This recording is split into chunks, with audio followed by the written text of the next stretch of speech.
had a couple of questions about dialogue and engaging in dialogue with people. So the first issue that I face is I have a very high need for intellectual stimulation, and I can't get that with most people. It's something like you can have a dialogue for a time, but then it's high trait openness. Yeah. But then they sort of run out of ideas, and they can't keep up, and it sort of falls apart. And I think this is a problem that intellectuals have quite frequently, is that they sort of, once they start reading difficult and rewarding stuff, they stop wanting to talk to regular people, and I think that contributes to the disconnect that you see between intellectuals and working class people and stuff like that. And the other question I had was about... Okay, wait, I don't know if that's a question. I mean, I believe there's a question in there, but The question is, how should we address that? How should I address it? And is that something that can be addressed? Well, part of the answer to that is that's what the universities were for. I mean, you know, not everybody is equipped to or interested in engaging in high-level discussion of abstract and creative ideas. You know, you hear this idea that everyone's creative. That's a lie. It's as straightforward as that. True creativity is very, very rare.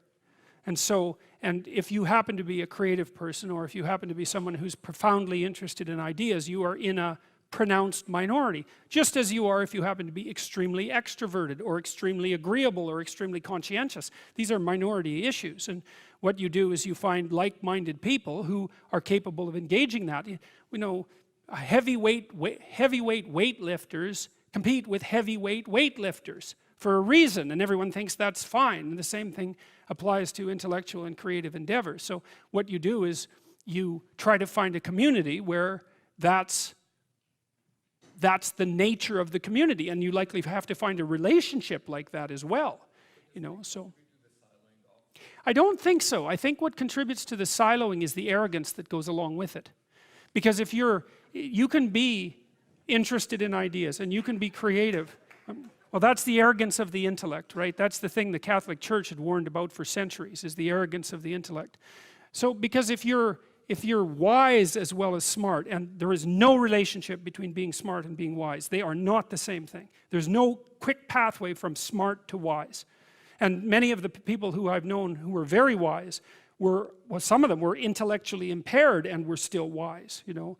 So it's the arrogance that brings up the block. And I see this, for example, happening in the United States in particular, because the last time I went down there, for example, I had friends down there, and some of those friends are very, very smart people, and some of them were talking about the Trump voters, and they were talking about the Trump voters with contempt.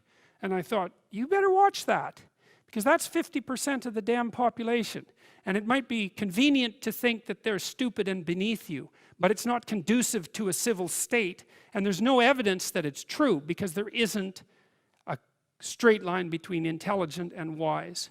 And so I think that if your character is developed and you're intelligent, you can have your siloed creative community, but you develop enough wisdom so that you can see all the things that people can do that are of high ethical utility that are outside the intellectual domain.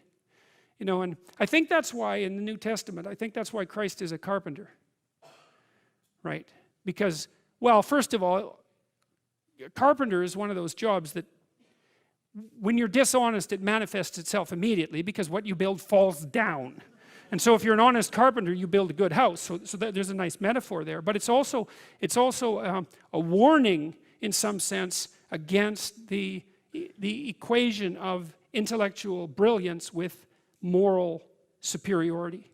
And so if the intellects would drop their moral superiority, and fat chance there is of that, then the divide between the working class, say, and the elite would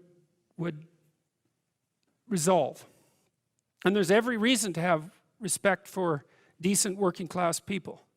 I mean, it's on their labor, as the left-wingers at least hypothetically agree, that the entire edifice of the culture is resting.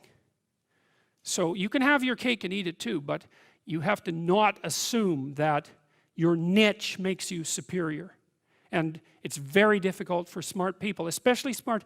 There's this scene in Nietzsche's, it's in Thus Spake Zarathustra, where Zarathustra, the prophet, comes down from the mountain, and he comes into a public square, and there's this crowd around this little midget who's only about this high, who has a gigantic ear, and everyone is marveling at him. Well, that's what the modern intellect is like. It's a midget with a giant, well, mouth generally, not an ear. And the being is underdeveloped, but the intellect is hyper activated. And it makes the person extraordinarily unbalanced. And it's partly because they can't compete outside the intellectual realm. And that makes them very bitter, because they tend to think, well, God, I'm so smart, everything should just come to me. It's like, sorry, that's not how the world works. And it also, that attitude is immediately evident to people that they're talking to when they talk in the manner that they talk, if they are arrogant intellectuals of that sort. You see that in The Simpsons did a good job of that with Comic Book Guy, right? I mean, he completely useless in every possible dimension with an IQ of about 160. And it's very annoying to people who have an IQ of 160 that they can also be completely useless. But it happens a lot, so.